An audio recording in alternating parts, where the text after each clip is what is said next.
sinasabi ko minsan sa vlog ko na gumagawa tayo ng kabutihan at ina-upload natin. Hindi para pagyabang or what.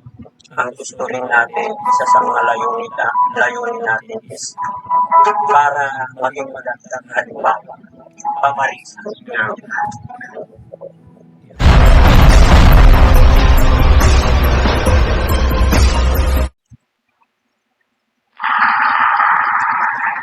Alright, so isa na naman pong video or reaction video ang ating gagawin at ito ay patungkol doon sa naging collaboration ni Daddy Frankie at saka ni Tekram na kung saan ang collaboration ay dahil sa pag-turn over ni Tekram doon sa kanyang beneficiary dahil sa malayo sa lugar nila. At ginawa niya yon para mas matulungan ni Daddy Frankie. Unang-una, may facility si Daddy Frankie na suited sa mga katulad ng inaalagaan ni Tekram dahil medyo baka makatakbo. Diba? Dahil nga medyo hindi maganda talaga yung mental health nung tinutulungan ni Tekram na yun. So, kaya nag-decide sila na ibigay yung custody kay Daddy Frankie. And bukod pa doon, mas malapit si Daddy Frankie sa kung nasaan yung tinutulungan ni Tekram. So, yun po, ang reason ng collaboration niyan. It's not because of yung sinabi nung isa sa nag-comment na kasikatan ni Daddy Frankie ang habol ni Tekram, kaya siya nakipag-collab kay Daddy Frankie. Okay? Nililinaw lang po natin. Ngayon, ang lalamanin po ng video ko na ito ay yung medyo one-on-one kwentuhan ni Daddy Frankie at saka ni Tekram na pareho sila ng pinagdaanan. Kung ano yun po yung ilan sa ating isi-share at yung ibang mga nararamdaman nila doon sa pamilya ng kanilang tinutulungan na katulad nga ng nasabi ko before, kailangan pang suhulan itong mga kamag-anak para lang tumulong doon sa mga beneficiary na tinutulungan ni Tekram at saka ni Daddy Frankie. At bago po ako magpatuloy, welcome sa aking channel. Kung bago pa lang po kayo sa aking channel, please don't forget to like, share, and subscribe na rin po. And pakihit ng notification bell para maging aware kayo sa aking mga upcoming content. Any comment, suggestion, recommendation, leave it on our comment section. Issue lang po tayo, walang personal. Okay? So ito nga po, yung gusto kong i-share sa inyo.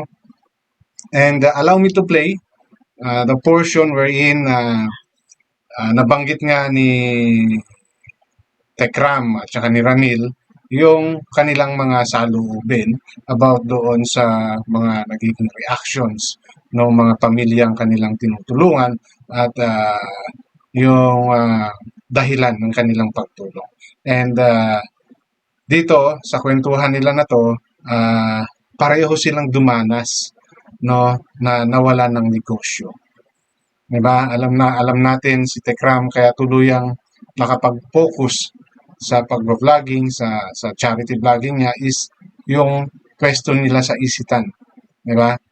Alam natin lahat yung kwento na yun. Then si Daddy Frankie pala, may ganun ding experience. Na-experience niya rin yung ganun dahil kinailangan nilang isara yung isa nilang business para makapunta sa mundo ng social media. So, kung alam nyo, ito yung mga aral ng buhay na kuminsan hindi natin maintindihan. Na kapag may nawala sa atin, akala natin yun na. Nawala na talaga. But, yun pala, may ibang plano. And, I've experienced those things. Maybe in different way, maybe in different scenario or experience, but yes, nakadanas din po ako ng mga ganyan. Ng mga personal issue, problem na nagulat ka, bakit nangyari to, yung pala, may mas magandang nakalaan. So, kung titignan ninyo yung pattern ng dalawa, may similarity sila bago sila napunta dito sa pagtulong na ginagawa nila. Mayroong mga mahalagang bagay sa buhay nila na nawala. pero may maganda palang kapalit. At mas naging productive dahil may mga kababayan natin silang natutulungan. And maybe they are really uh, destined to serve our uh, kababayan na medyo kailangan talaga ng tulong. Okay? So ito pula yung portion na gusto kong iparinig sa inyo about dyan sa one-on-one kwentuhan ni Daddy Frankie at saka ni Tekram. And pasensya na po, maalala ko na lang po uli. As we support Tekram and Daddy Frankie, please let us also support Pony Alde. Dahil isa po siya sa mga vloggers na may mabuting kalooban na talagang tumutulong, na talagang as much as possible ibinabalik niya yung lahat ng pwede niyang ibalik para makatulong doon sa kanyang mga beneficiary. Medyo kasi po hindi ganun kataasan yung views niya, so I'm requesting sa inyong viewers ng Tekram at saka ng Daddy Frankie to please support Pony Alde by watching all his content. Dahil alam naman po natin, views is equals to revenues. And those revenues help a lot sa mga katulad nila Pony Alde, Daddy Frankie at Tekram para mas mapahaba nila yung PC ng kanilang pagtulong sa ating mga kababayan. Siyempre, bukod pa sa mga sponsor. Bukod pa sa mga sponsor na tumutulong sa kanila, may mga kanya-kanya silang sponsor. But if the sponsor of Tekram and Daddy Frankie can share some of their blessings to Pony Alde, why not? Di ba?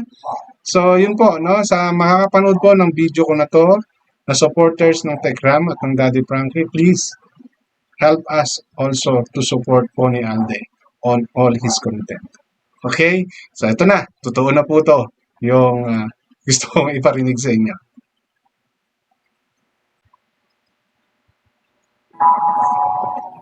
Ang hirap din po kasi yung gusto kong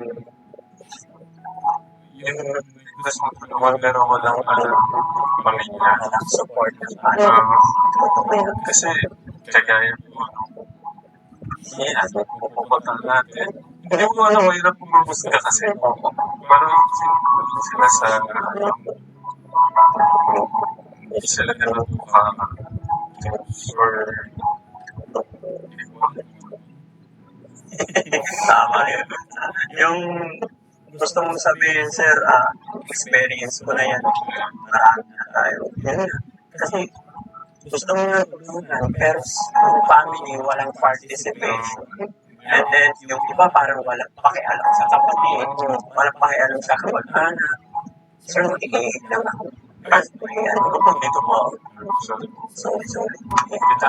Okay ka lang, ha?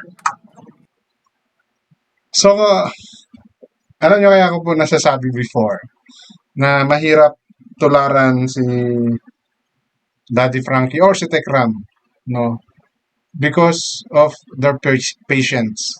Yung pasensya nila, hindi lang doon sa kanilang beneficiary, pati sa mga kamag-anak ng mga tinutulungan nila. Yun po yung nababanggit ni Tekram, na some of his frustrations, na walang cooperations from the relatives, families, and even brothers and sisters, na kailangan pa nilang suyuin, diba? Kailangan pa nilang bigyan ng pabor, kailangan pa nilang bayaran, para lang makipag-cooperate sa kanila. Na yun na nga lang yung maitutulong nila doon sa kapamilya nilang sinusuportahan or aalagaan or aarugain ng mga charity vloggers na to.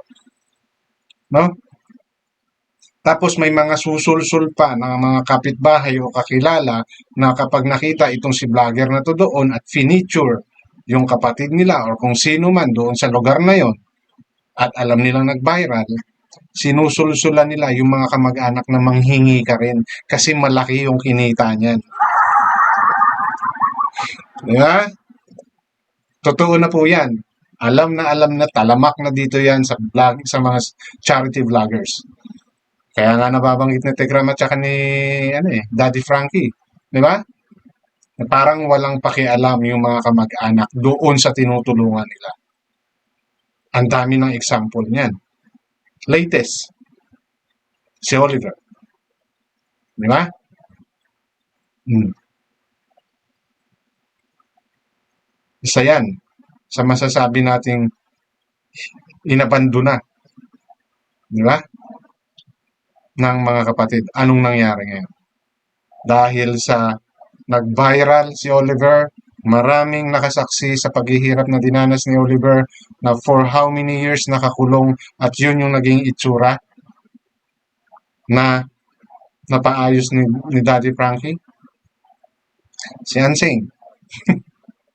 Sample na lang yan. Di mo ba? So, ito yung mga experience na ini-endure ng mga vlogger na katulad nila Daddy Frankie. No? Na kailangan nilang tiisin dahil sa nakita nilang kalunos-lunos na itsura ng mga taong tinutulungan nila. Yung pupuntahan na yan na sinasabi ni Tekram. So may ganun din siyang experience. Diba? Kailangan nilang manuyo doon sa mga relatives. Bakit? Diba? Utang na loob pa. Lumalabas kasi na utang na loob pa nitong mga charity vlogger nung sila ay tinulungan ng mga kamag-anak. Kasi kikita sila eh. Yan yung normal na sinasabi ng mga yan. Yan ay yung nagiging kaisipan ng mga taong tinutulungan ng mga charity vlogger. Although hindi lahat, no? Hindi ko nilalahat, but in general, ganyan po yung nakikita ko.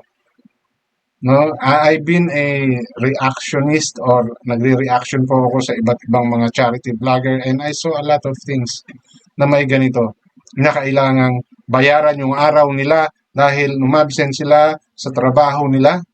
Okay, that's one is understandable. No? Pero sana magkaroon ng kusa. Magkaroon naman sana ng kusa itong mga kamag-anak na to. Na hindi na hindi kailangan maghintay ng bibigyan, di ba? Pero yun yung nangyayari. Di ba? Oo, kumikita sila sa pag-content sa mga kamag-anak, sa mga beneficiary nila. Di ba? Oo, totoo yan. Pero trabaho po nila yun eh, na tumulong. Di ba?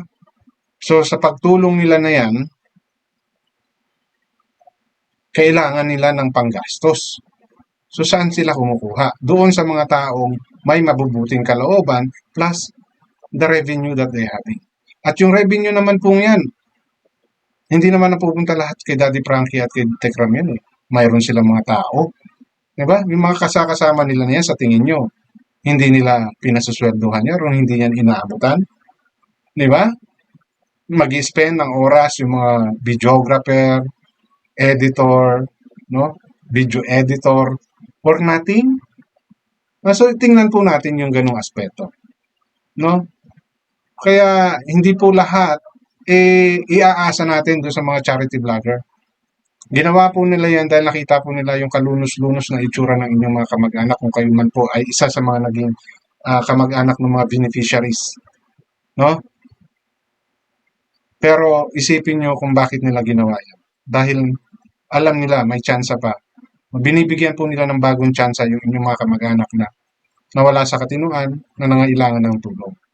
Sana po yun yung maging kaisipan ng mga taong, mga relatives nitong mga tinutulungan nila. Kasi nakikita ko naman sa kanila eh, no? Sa tatlong yan, po ni Alde, Tekram at Daddy Frankie na may kusa naman silang binibigay eh. At kung wala man silang ibibigay, yung mga sponsor mismo, di ba? Pag nakitaan nila ng cooperations, itong mga kamag-anak, ito kusa namang nagbibigay yung mga sponsor eh. Di ba? So sana naman, wag maging garapal yung iba. Wag maging garapal. Magpakita po kayo na pinapahalagahan nyo yung kapamilya ninyong tinutulungan ng ibang tao. Di ba? Sana nga, tayo tumapit. Sinasabi ko minsan sa vlog ko na gumagawa tayo ng kabutihan at ina-upload natin. Hindi para pagyabang or what. Ang gusto rin natin, isa sa mga layunin natin is para maging magandang halimbawa. Pamarisa. Yeah. Nung alam ko ba ng araw si Sari magkuha yung mga nakita Bukod dyan sa sinasabi ni Daddy Frankie, no, may mga iba rin kasi na question sa motive ng ibang mga charity vloggers. Kasi nga talagang nakikitaan na mayroon talagang may kinikita po talaga sa YouTube. Totoo po yan, regardless of your content. Kahit na anong content yan, kahit ni charity vlogging yan. Kahit motovlogging yan, food trip, or travel, or joke time, o mga good vibes. May kita po yan as long as tinatangkilik ng mga viewers. No? May revenue po talaga yan. Now, dito sa mga charity vlogging, mas malaki po. No? Depende po yan sa mga sponsor na didikit sa mga vloggers. So, totoo pong may pera. No? May kita po talaga dyan. Pero hindi po ibig sabihin, yun yung habol ng mga vloggers na yan. Kaya nga, lagi kong sinasabi na tingnan natin kung ano ba talaga yung intensyon ng mga charity vloggers na yan. No? Kasi may iba dyan na for revenue talaga ang habol. Totoo yan, meron talagang mga ganong nagcha-charity kuno, pero sila mismo, isa sa dapat tulungan. So, isa din sila sa dapat tulungan. And ginagawa nila yan not to show off, no? Hindi para ipagmalaki na may natulungan sila, but to encourage others, no, na lumapit sa kanila. Na baka may kakilala silang ganyang klaseng tao na nangangailangan din ng tulong. No? Itong ginagawa ng mga charity vlogger na to na pag-upload and pagko-content ng mga kababayan natin, mga nangangailangan ng tulong. Maraming purpose po 'yan, no? Unang-una, ipakita sa gobyerno natin na ito po yung dinaranas ng iba nating kababayan. Nasaan kayo? Bakit hindi ninyo tinutulungan? Bakit ninyo kinukurakot yung pera? No? Bakit taas kayo ng taas ng mga taxes? Ha? Bakit bulsa kayo ng bulsa ng pera? So, one way po yan. Pinapakita po nila kung gaano kahirap ang dinadanas ng ating mga kababayan. Okay? Pangalawa, to encourage others. No? Na kung kayo man ay nahihirapan sa buhay, tignan niyo po ito. Nag-strive like what day before. Diba? Kaya nga siya napamahal sa mga viewers ng Tekram. Dahil kahit sa ganong murang edad, nagtratrabaho siya. Nakita ni Tekram, tinulungan. Diba? So those are a few na reason kung bakit may ganito. And of course, siyempre, for revenue. Huwag natin naalisin yan. No? Lagi po yan. Kasama po lagi yan.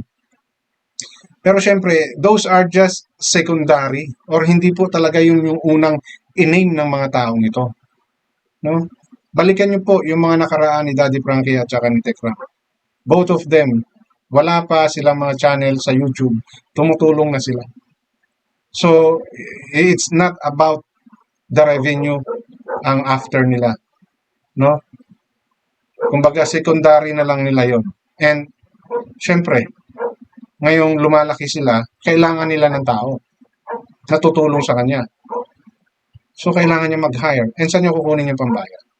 So, kumbaga, nagsimula siya sa napakaliit na siya lang. At ang purpose niya ay tumulong. So, noong napansin at nakita yung kanyang pagiging busilak ng puso niya sa pagtulong, tinulungan din siya ng mga sponsor. Dahil nakita yun. At nung nakita yun ng mga sponsor, nakita rin yun ng mga tao. Dahil ang sponsor is viewers din. So, unti-unti silang lumaki. At yun ay dahil sa genuine nilang puso na tumulong sa ating mga kababayan. No? So, hindi po yan para ipagmalaki sa atin or ipaalam or ipakita nila sa atin na sila ay kumikita sa vlogging ng charity. No? Tulad ng sinasabi ko, sa mga katulad ni Tekram, Daddy Frankie at Pony Alde, ang revenue nila ay secondary na lang. Kasi nga, binibigay na sa kanila eh. Para sa kanila na, sinishare pa nila sa mga beneficiary nila at doon sa mga nakikita nila sa daan. No? So yun po sana yung lagi nating tatandaan na may mga charity vlogger na ang purpose is kumita. Meron namang tumulong muna, ang priority sa kanilang yung kung kikita. Okay? So yun po, yung gusto kong i-share sa content ko na to. And katulad po ng hiling ko, please support Pony Alde as we support Tekram and Daddy Frankie. Alright? So hanggang dito na lamang. Maraming salamat.